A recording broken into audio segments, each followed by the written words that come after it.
نحمده ونصلي على رسوله الكريم أما بعد فأعوذ بالله من الشيطان الرجيم بسم الله الرحمن الرحيم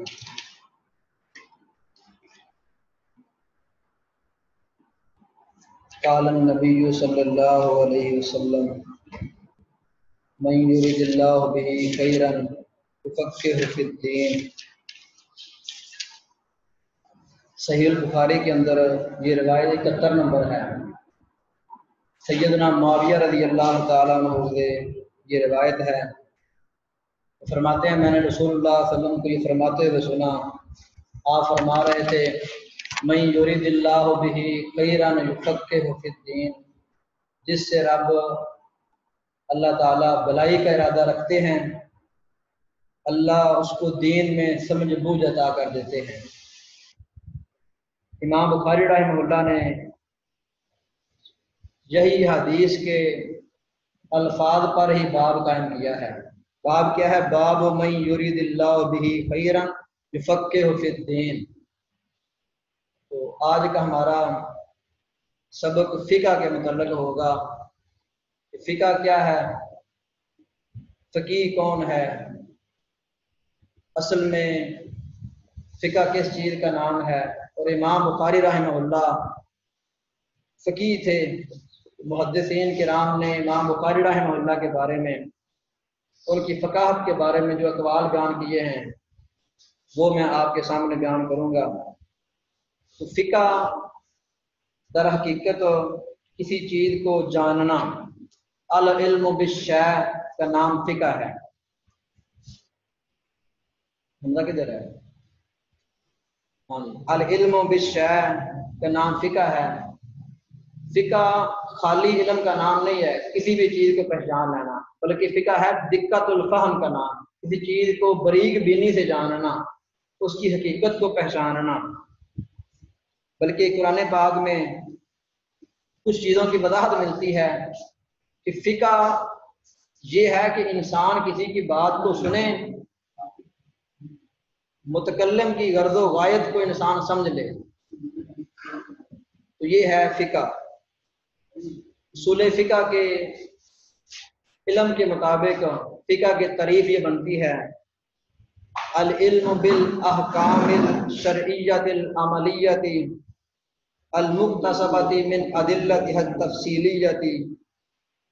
فقہ وہ احکام ہیں جو شرعی احکام ہیں اور وہ عملی احکام ہیں جن کا تعلق عمل سے ہے، جن کو قرآن و سنت کے جزئی دلائل سے اخذ کیا جاتا ہے۔ ان ساری چیزوں کو پہچان لینا فقہ کہلاتا ہے۔ ان چیزوں کو جب انسان پہچان لیتا ہے تو یہ فقہ ہے۔